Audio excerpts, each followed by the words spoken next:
গণপিটুনিতে আশঙ্কাজনক অবস্থায় হাসপাতালে চিকিৎসাধীন মা এবং ছেলে। যেমনটা জানা গেছে, কলেজ পড়ুয়া ছেলের সঙ্গে সায়নদীপ পাঁজা, কলেজ পড়ুয়ার এই সায়নদীপের সঙ্গে তার পাশের পাড়ার এক তরুণের বচসা হয়। এরপরেই রাত্রিবেলা স্থানীয় দুষ্কৃতী জয়ন্ত সিং তার দলবল নিয়ে এসে হাজির হয় সায়নদীপের বাড়ির সামনে। সায়নদীপকে বাড়ি থেকে বের করে বেধড়ক মারধর করতে থাকে লাঠি ইট দিয়ে। এরপরে তাকে বাঁচাতে ছুটে আসে তার মা, দুজনকেই পেটায় দুষ্কৃতীরা। এরপরেই চম্পট দেয় তারা। বিস্তারিত জানবো, আমাদের সঙ্গে রয়েছেন আমাদের প্রতিনিধি সুব্রত পাল। সুব্রত, কেমন আছেন সায়নদীপ এবং তার মা, কি জানা যাচ্ছে? দেখো পবিত্রা, এই মুহূর্তে সায়নদীপ এবং সায়নদীপের মা বুবুন পাঁজা দুজনেই কিন্তু সুস্থ রয়েছেন, কিন্তু সেটা বড় কথা নয়। একদিন আগেই কামারহাটি 28 নম্বর ওয়ার্ডের পৌরমাতা তথা চলচ্চিত্র জগতের অভিনেত্রী, তাকে কিন্তু সীতমা ভট্টাচার্য, তাকে কিন্তু একেবারে হেনস্থার অভিযোগ উঠেছিল এবং সেই হেনস্থার অভিযোগ পেয়ে গতকাল কিন্তু মদন মিত্র সেই বাড়িতে এসেছিলেন এবং সেই ঘটনার তীব্র নিন্দা করেছিলেন। সেই ঘটনার কয়েক ঘন্টার পর ফের মহিলা আক্রান্তের ঘটনা ঘটলো কামারহাটি এলাকায় এবং কামারহাটি আড়িয়াদয়ে যেটা জানা যাচ্ছে, সায়নদীপ পাঁজার সাথে তার এক কলেজের বন্ধুর তার একটা বচসা হয় এবং বচসার পর সে যখন বাড়ি চলে যায়, ঠিক সেই সময় ওই এলাকার জায়েন্ট সিং নামে এক তৃণমূল কর্মী সে দলবল নিয়ে আসে এবং সায়নদীপকে রাস্তায় ফেলে মারধর শুরু করে এবং সায়নদীপ পাঁজাকে যখন মারধর করছে তখন ছেলেকে মারধর করছে দেখে ছুটে আসেন তার মা বুবুন পাঁজা। তাকেও কিন্তু একেবারে রাস্তার মধ্যে ফেলে লাঠি দিয়ে মারধর করা হয় এবং দুজনেই গুরুতর জখম হন এবং তারা দুজন বেলগড়িয়া থানায় গিয়ে জায়েন্ট সিং এর বিরুদ্ধে কিন্তু একেবারে লিখিত অভিযোগ দায়ের করেছেন এবং জায়েন্ট সিং এর খোঁজে কিন্তু বেলগড়িয়া থানার পুলিশ কিন্তু ইতিমধ্যেই তল্লাশি শুরু করেছেন। যদিও তৃণমূল কংগ্রেসের পক্ষ থেকে বলা হয়েছে জায়েন্ট সিং তৃণমূল কংগ্রেসের সমর্থক হতে পারেন, কিন্তু তৃণমূল কংগ্রেসের কোনো পদে নেই, তৃণমূল কংগ্রেসের কর্মী নয়। অর্থাৎ জায়েন্ট সিং যদি এই ধরনের কোনো অপরাধ করে থাকে তার বিরুদ্ধে পুলিশ যা আইনি ব্যবস্থা সেই আইনি ব্যবস্থা নেবে এবং দল তার পাশে নেই বলে পরিষ্কার জানিয়ে দিয়েছেন কামারহাটি পৌরসভার পৌর প্রধান গোপাল সাহা এবং তিনি বলেছেন বিষয়টি কি হয়েছে তিনি জানেন না, তিনি পুরো খোঁজ নিয়ে দেখবেন। তবে যেটা যিনি শুনেছেন, যদি এই ধরনের মারধরের ঘটনা ঘটে থাকে সে যেই করুক না কেন তাকে কিন্তু দল কোনো অবস্থাতেই সমর্থন করেন না এবং তিনি পুলিশ প্রশাসনকে বলেছেন যে পুরো বিষয়টি খতিয়ে দেখে উপযুক্ত ব্যবস্থা নিতে। জায়েন্ট সিং এর বিরুদ্ধে এর আগেও কিন্তু একইভাবে মারধরের অভিযোগ উঠেছিল এবং সেই ক্ষেত্রে জায়েন্ট সিং গ্রেপ্তার হয়েছিল। পরবর্তীকালে জায়েন্ট সিং কিন্তু মুক্তি পায়, কিন্তু ফের আবার জায়েন্ট সিং এর বিরুদ্ধেই কিন্তু মারধরের অভিযোগ উঠলো এবং যেটা জানা যাচ্ছে কলেজ ছাত্র সায়নদীপ পাঁজার সাথে তার কলেজেরই এক বন্ধুর বচসা হয়েছিল এবং সেইখানে সেই বন্ধুর কথা শুনেই জায়েন্ট সিং আসে এবং সায়নদীপকে বাড়ি থেকে ডেকে রাস্তায় ফেলে মারধর করে এবং ছেলেকে মারধর করা হচ্ছে দেখে তার মা বুবুন পাঁজা যখন বেরিয়ে আসে তাকেও কিন্তু রেহাই দেওয়া হয়নি, তাকেও একইভাবে মারধর করা হয়েছে। গোটা ঘটনায় যেমন তীব্র নিন্দা করেছে তৃণমূল কংগ্রেস শাসক দল, সে একইভাবে বিরোধীরা বলেছে যে একেবারে লাগাম ছাড়া হয়ে পড়েছে দলটির মধ্যে কোনো রকম কন্ট্রোল নেই। সেই কারণে ছোট থেকে বড় সকলেই কিন্তু এই ধরনের মারামারির সঙ্গে ঘটনার সাথে যুক্ত হয়ে পড়ছে এবং পুলিশ প্রশাসন যদি উপযুক্ত ব্যবস্থা না নেয় তাহলে কিন্তু আগামী দিনে আরো বড় ধরনের কোনো কিছু অপেক্ষা করছে কামারহাটির জন্য। যদিও বেলগড়িয়া থানার পুলিশ বলেছে গোটা ঘটনা তদন্ত করা শুরু করেছেন এবং যার বিরুদ্ধে অভিযোগ তার খোঁজে কিন্তু পুলিশ তল্লাশি চালাচ্ছে। এখন দেখার যে জায়েন্ট সিংকে পুলিশ কত তাড়াতাড়ি গ্রেপ্তার করে এবং তার বিরুদ্ধে কি ব্যবস্থা নেয়। পবিত্রা, এই ঘটনা কি এখনো পর্যন্ত আদৌ কাউকে গ্রেপ্তার বা আটক করা হয়েছে?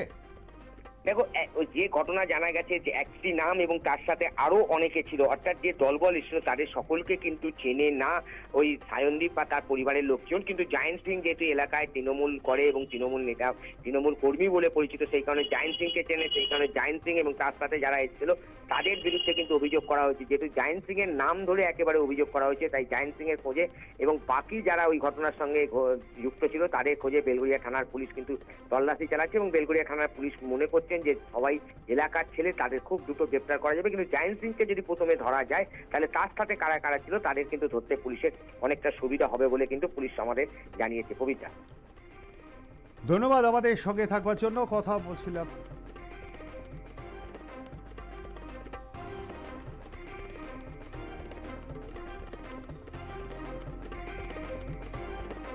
আপনাদেরকে আরো একবার জানিয়ে রাখি, রাস্তায় ফেলে মারধরের অভিযোগ ওঠে দুষ্কৃতীদের বিরুদ্ধে।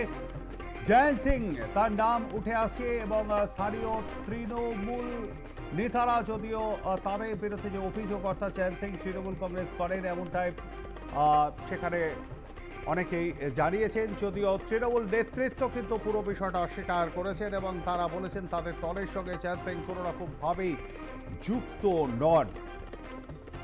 যদিও তৃণমূলের বেশ কিছু নেতা বিধায়কদের সঙ্গে তার ছবি রয়েছে,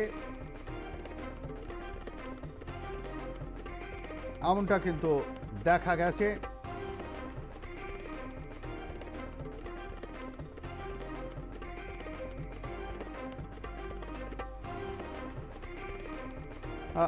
আমাদের সঙ্গে আমরা আবার যোগাযোগ করেছি আমাদের প্রতিনিধি সুব্রত পালের সঙ্গে। সুব্রত, একটা বিষয় আমি জানবার চেষ্টা করব, এই যে চ্যান সিং তার আদি বাড়ি কি এই পশ্চিমবঙ্গে নাকি অন্য রাজ্য থেকে এসে তিনি এখানে বসবাস করছেন, অর্থাৎ অন্য রাজ্যের কি কোনো যোগ রয়েছে তার সঙ্গে? দেখো, তোমাকে জানিয়ে রাখি, এই যে জায়েন্ট সিং, এই জায়েন্ট সিং এর যে পারিবারিক, সেই পারিবারিক সূত্র কিন্তু আমরা যেটা জানতে পেরেছি সেটা হচ্ছে ভিন্ন রাজ্যে, অর্থাৎ তারা কিন্তু পশ্চিমবঙ্গের বাসিন্দা নয়। কিন্তু জায়েন্ট সিং এবং তার পরিবার দীর্ঘদিন ধরে এই কামারহাটি অঞ্চলে রয়েছে বলে আমরা কিন্তু জানি। এবং এই কামারহাটি অঞ্চলে শুধুমাত্র থাকা নয়, কামারহাটি অঞ্চলেই জায়েন্ট সিং বড় হয়েছেন এবং তারপর তিনি কিন্তু তৃণমূল কংগ্রেসের সঙ্গে যোগ দিয়েছেন। তৃণমূল কংগ্রেসের নিজেকে কর্মী বলে দাবি করেন, যদিও তৃণমূল কংগ্রেস তাকে তৃণমূল কংগ্রেসের সেইভাবে কোনো পদে নেই বলে দাবিটা কে করেন যে তিনি তৃণমূল কংগ্রেসের কর্মী বলে তিনি নিজে দাবি করেন, পাড়ার লোকেরা দাবি করছেন?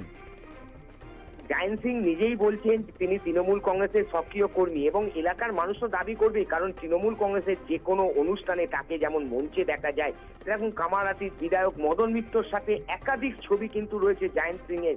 এবং যে জায়েন্ট সিং এর যে তৃণমূল কংগ্রেস করে এই বিষয়তে এলাকার মানুষ বলবেই, কারণ যেমন একদিকে তৃণমূল কংগ্রেসের দলীয় কর্মসূচিতে দেখা যায়, এলাকার তৃণমূল কংগ্রেসের যে কোনো কাজকর্ম হলে জায়েন্ট সিংকে দেখা যায়, এমনকি ওই এলাকার যিনি বিধায়ক সেই মদন মিত্রর সাথেও একাধিক ছবি কিন্তু রয়েছে জায়েন্ট সিং এর। সুতরাং জায়েন্ট সিং তৃণমূল কংগ্রেস করে সে বিষয় নিয়ে কিন্তু প্রশ্ন নেই। যদিও তৃণমূল কংগ্রেসের যারা কামারহাটির দায়িত্বে রয়েছেন, গোপাল সাহা যেমন বলছেন যে আমি যদি কোনো মঞ্চে যাই আমার সাথে যে কেউ ছবি তুলতেই পারে, কিন্তু সে আমার সাথে ছবি তুললো বলেই যে সে তৃণমূল কংগ্রেসের একেবারে কর্মী, তৃণমূল কংগ্রেসের যে কোনো পদে রয়েছে বা তৃণমূল কংগ্রেস করে এরকম নয়। সারা বাংলার মানুষটা এখন তৃণমূল কংগ্রেসের সমর্থক, কারণ তৃণমূল কংগ্রেসকে যদি সারা বাংলার মানুষ সমর্থন না করতো তাহলে কি লোকসভা ভোটে এই ফলাফল হতে পারতো? গোপাল সাহা যেমন এই কথা বলছেন, কিন্তু এলাকার মানুষ বলছেন যে ওইখানে স্থানীয় তৃণমূল নেতৃত্ব যারা আছেন তারা কিন্তু জায়েন্ট সিংকে হাতে নিয়ে সবসময় ওঠা বসা করেন। তাহলে জায়েন্ট সিং শুধুমাত্র একজন কর্মী হলো কি করে? জায়েন্ট সিং এর এলাকায় প্রভাব রয়েছে এবং সেই কারণে সেই প্রভাবকে কাজে লাগিয়ে কিন্তু সে ওই একজন কলেজ ছাত্রকে মারধর করেছে বলে কিন্তু জানা যাচ্ছে। যদিও তৃণমূলের একটা অংশ এটাকে কোনো অবস্থাতেই সমর্থন করছেন না, তারা এই জায়েন্ট সিং এর কত শাস্তির দাবি জানাচ্ছেন এবং তারা বলছেন যে যদি জায়েন্ট সিং এই ঘটনার সাথে যুক্ত থাকে পুলিশ তাদের বিরুদ্ধে উপযুক্ত ব্যবস্থা নিই।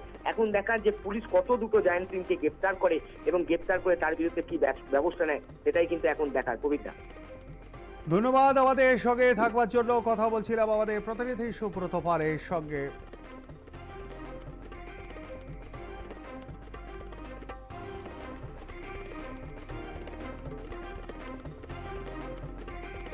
তার পরিবারের অবশ্য যদি ইতিহাস জানা যায়, ঘাঁটা হয়, তাহলে সেক্ষেত্রে সে কিন্তু চ্যান সিং ভিন রাজ্যের সঙ্গে মানে বাসিন্দা, তার পূর্বপুরুষ। যদিও চ্যান সিং এর বেড়ে ওঠা এখানেই, অর্থাৎ চ্যান সিং এর সঙ্গে সরাসরি কিন্তু যে সে ভিন রাজ্য থেকে এসে এখানে অন্যান্য ক্ষেত্রে যেগুলো আমরা দেখেছি বিশেষ করে ডাকাতির ঘটনাগুলিতে সেই রকম কিন্তু নয়। তাই তার এখানেই বড় হওয়া, এখানেই সে বড় হয়ে ওঠা এবং তিনি নিজে তৃণমূল কংগ্রেস কর্মী বলে দাবি করেছেন। তৃণমূল কংগ্রেসের যে কোনো অনুষ্ঠানে, স্থানীয় অনুষ্ঠানে তাকে দেখতে পাওয়া যেত, স্থানীয় বাসিন্দারাও তাই জানিয়েছেন। যদিও এই অভিযোগ অস্বীকার করেছেন স্থানীয় তৃণমূল নেতৃবৃন্দ এবং তারা বলেছেন কখনোই আমাদের সঙ্গে জড়িত নয় এই চ্যান সিং। আমাদেরকে আরো একবার জানিয়ে রাখি, আড়িয়াদহে গণপিটুনিতে আক্রান্ত মা ও ছেলে, আশঙ্কাজনক অবস্থায় হাসপাতালে চিকিৎসাধীন তারা। অভিযোগের তীর চ্যান সিং, স্থানীয় দুষ্কৃতী এবং তার দলবলের বিরুদ্ধে। এখনো পর্যন্ত অধরা চ্যান সিং।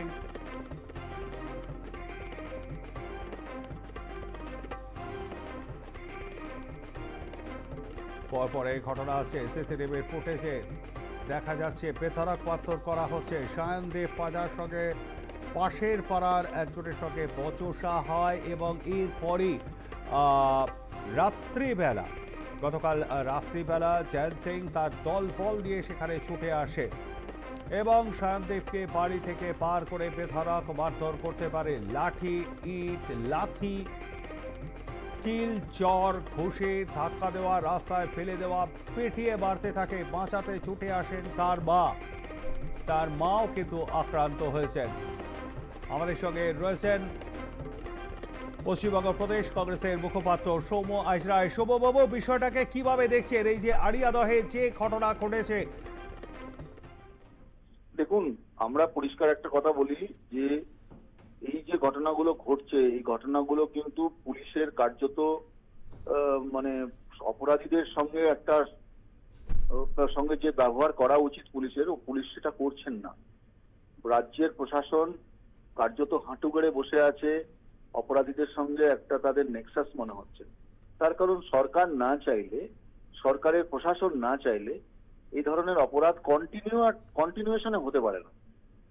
লাগাতার, এটা তো পশ্চিমবঙ্গের কাছে একটা লজ্জার বিষয়, পশ্চিমবঙ্গের কাছে একটা খারাপ বিষয়, খারাপ নিদর্শন যাচ্ছে। বারবার এই জিনিসগুলো ঘটছে, প্রতিনিয়ত ঘটছে, থামতে চাইছে না। তাহলে কি মদত কি অনেক বড় মদত আছে? তাহলে কি এর পেছনে মদতদাতা অন্যান্যরা, উপরতলার নেতারা, উপরতলার পুলিশ মহল, কারণ নির্দেশে হচ্ছে? এটা তো ভাববার বিষয় এসে দাঁড়াচ্ছে।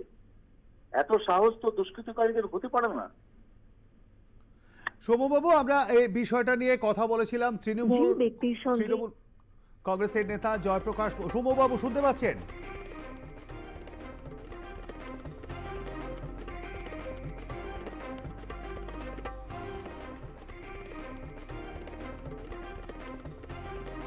আপনাদেরকে আরও একবার জানিয়ে রাখি, আমরা এই বিষয় নিয়ে কথা বলেছিলাম তৃণমূল কংগ্রেসের বিশিষ্ট নেতা প্রবীণ রাজনীতিবিদ জয়প্রকাশ মজুমদারের সঙ্গে, এবং উনি যেটা জানিয়েছেন যে এইখানে কিন্তু অপরাধ যে দলেরই হোক না কেন, এখানে দল না দেখে পুলিশ যদি কাজ করে, এবং এটা একটা সামাজিক ব্যাধি, এই জায়গা থেকে কিন্তু ভাবতে হবে এবং উপযুক্ত শাস্তি যদি পায় তাহলে নিশ্চয়ই এই অপরাধ সমাজ থেকে দূর হবে।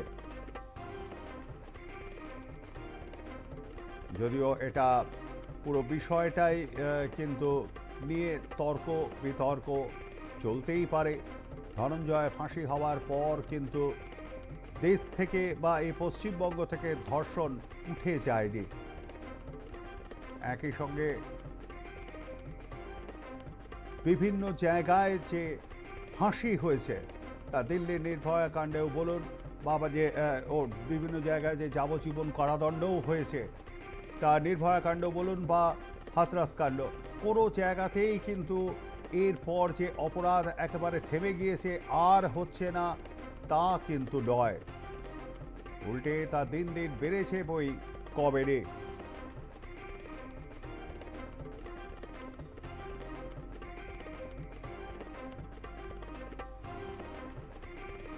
আপনাদেরকে আরও একবার জানিয়ে রাখি, এই মুহূর্তে যে ছবি আপনারা দেখছেন, এই ছবিতে আড়িয়াদহের নিছকে ছোট্ট একটা বচসা যেরকম হয়ে থাকে বন্ধুদের মধ্যে, সেই রকমই গতকাল সায়নদীপ, আড়িয়াদহেরই বাসিন্দা সায়নদীপ পাঁজার সঙ্গে বচসা হয়েছিল পাশের পাড়ার এক তরুণের। এরপরে রাতে সেখানে জয়ন্ত সিং ছুটে আসে তার দলবল নিয়ে এবং বেধড়ক মারধর করা হয়।